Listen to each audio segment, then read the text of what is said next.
Imagine being the most influential mind of your generation, the architect of the future, the man reshaping industries with a single idea, only to be ridiculed on live television. The audience is buzzing with anticipation. They've seen this before. A billionaire guest, a sharp-tongued host, an evening filled with witty banter at someone else's expense. Tonight, it's Elon Musk in the hot seat. The host leans in, smirking.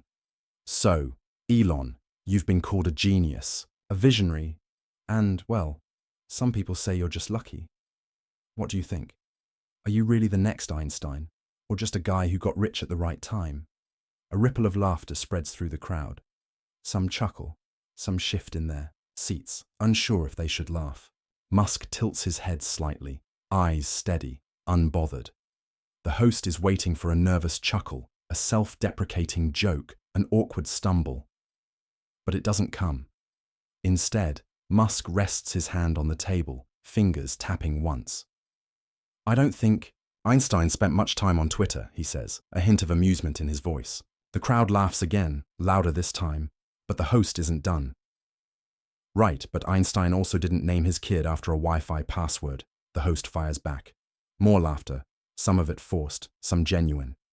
The host grins, thinking he's won this round. Musk doesn't flinch. He simply looks at the host for a long moment, then speaks. Calm, precise, deliberate. You know, he says, I've always found that people who focus on trying to be funny usually aren't doing anything important. The laughter dies instantly. The air shifts. The host blinks, caught off guard. The audience is quiet now, waiting, sensing that something just changed. Musk leans back slightly, his face unreadable. For the first time that night, the host isn't the one in control, and he knows it. The silence lingers, stretching just long enough to be uncomfortable. The host shifts in his seat, clearly not expecting the shift in tone. For years, he has built a career on this, on sharp remarks, on getting guests to fumble, to laugh along, to play the role of the humble billionaire or the defensive egotist. But Elon Musk isn't playing the game. He never was. The moment passes, and the host forces a chuckle, leaning forward again, searching for a way to regain control. Well, Elon, I think people just like to have fun. You know, lighten up a little.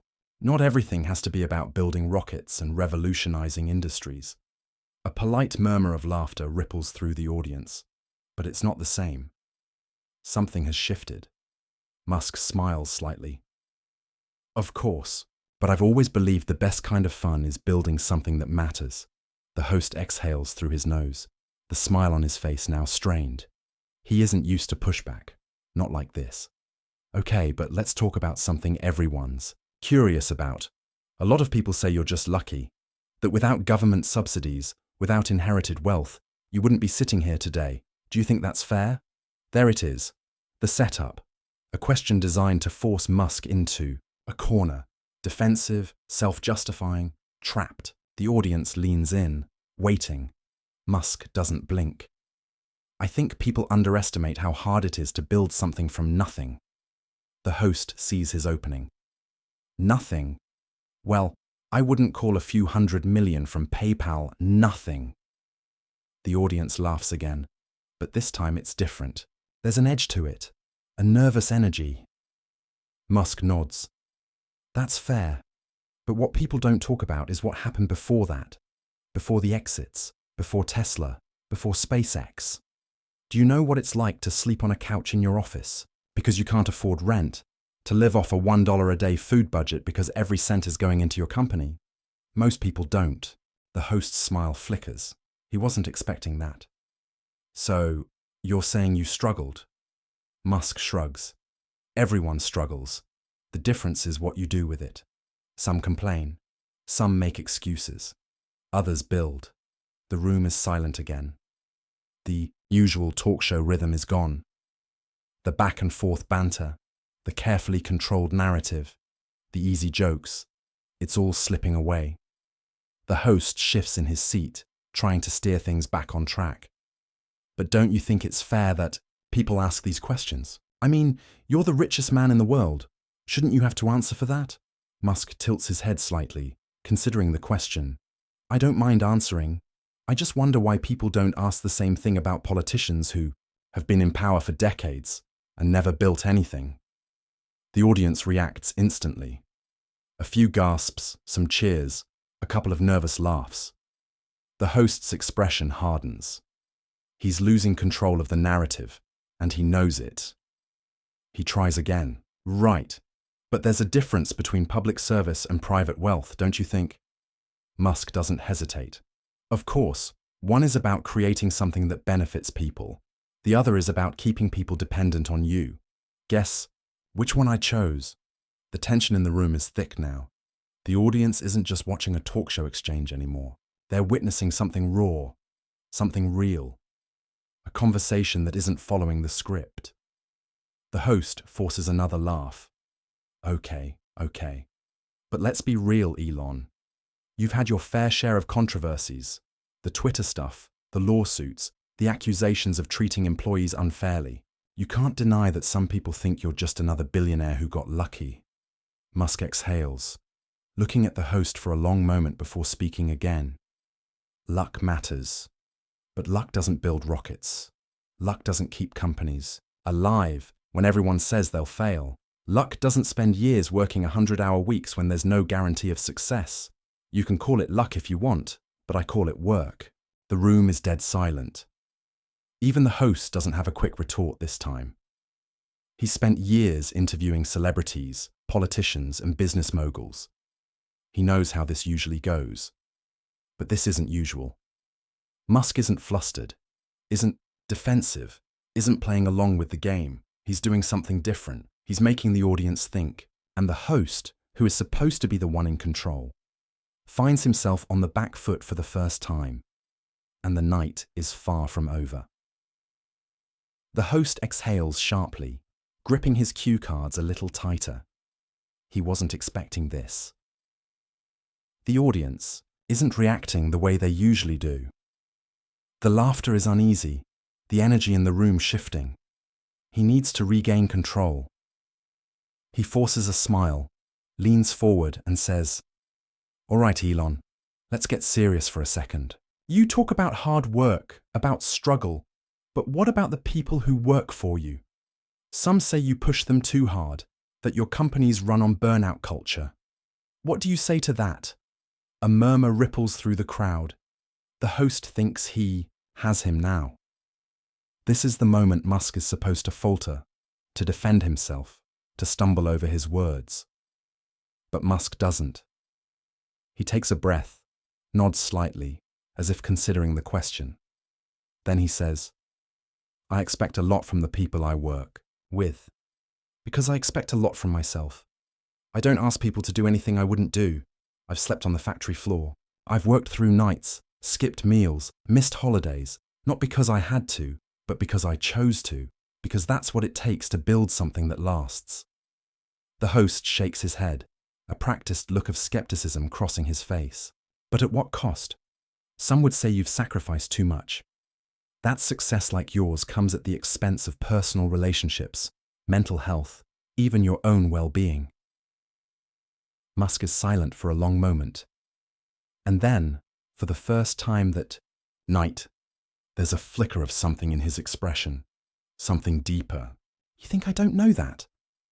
His voice is quieter now, but somehow heavier. "You think I don't ask myself that question every day?" The room is still. I've lost people. I've lost time. There are sacrifices you don't come back from.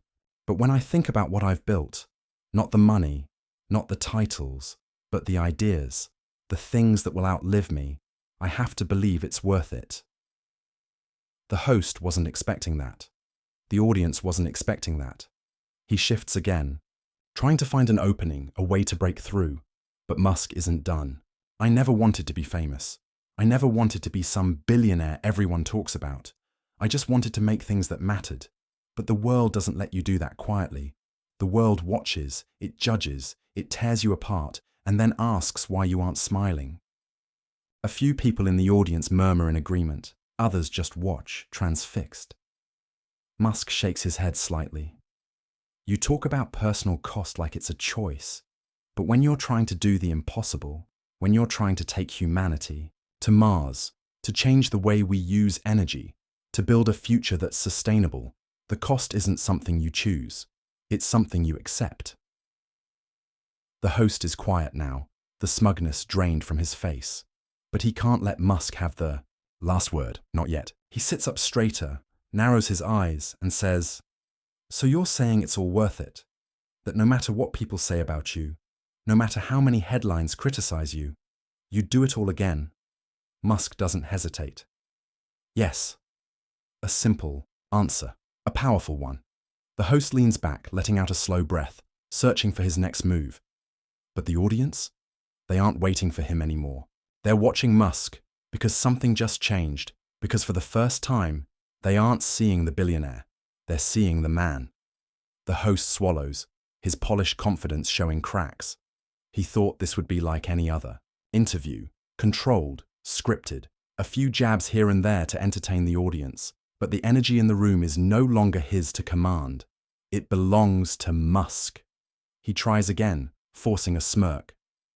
"All right, Elon, let's talk about ego. Some people say you think you're the smartest person in the room, that you have this God complex, that maybe you enjoy the power a little too much."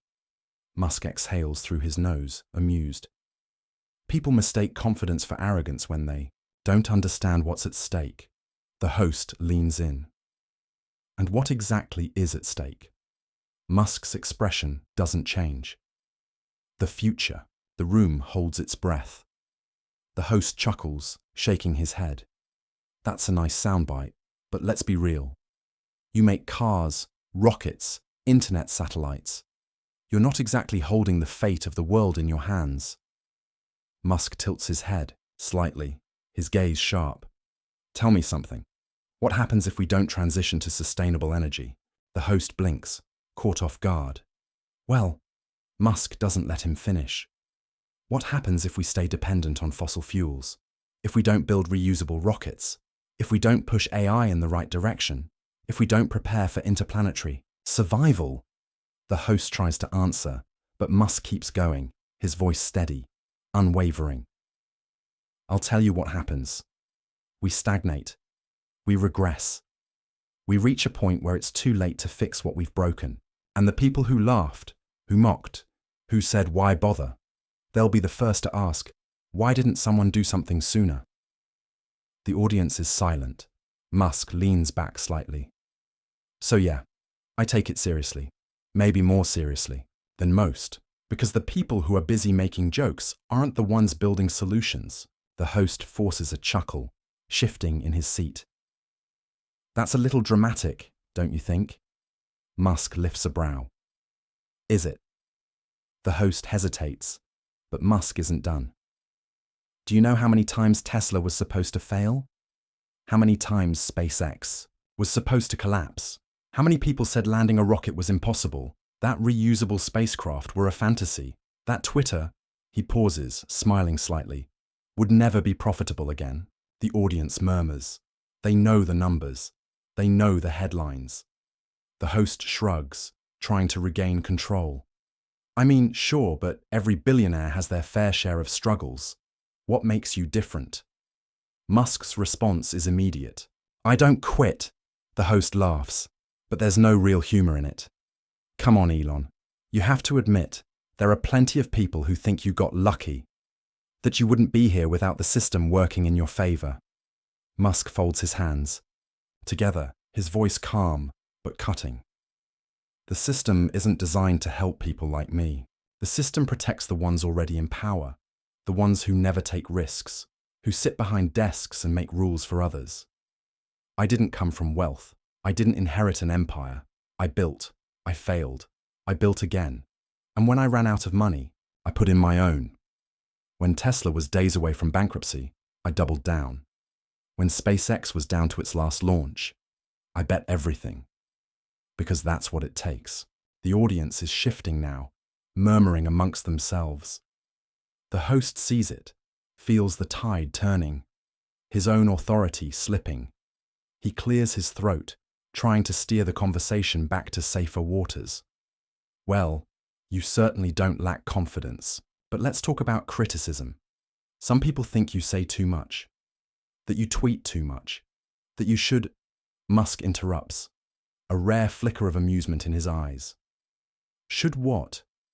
Be more like other CEOs? The ones who hide behind PR teams? Who never say what they really think? He shrugs. I'd rather be real. The host forces another laugh. Right, but real comes with consequences, doesn't it? You've faced lawsuits, controversies, even backlash from your own employees. Don't you ever regret being so unfiltered? Musk tilts his head slightly, considering. I regret wasting time on people who never wanted solutions, just noise. But I don't regret speaking the truth. The host hesitates. He's losing ground, and he knows it.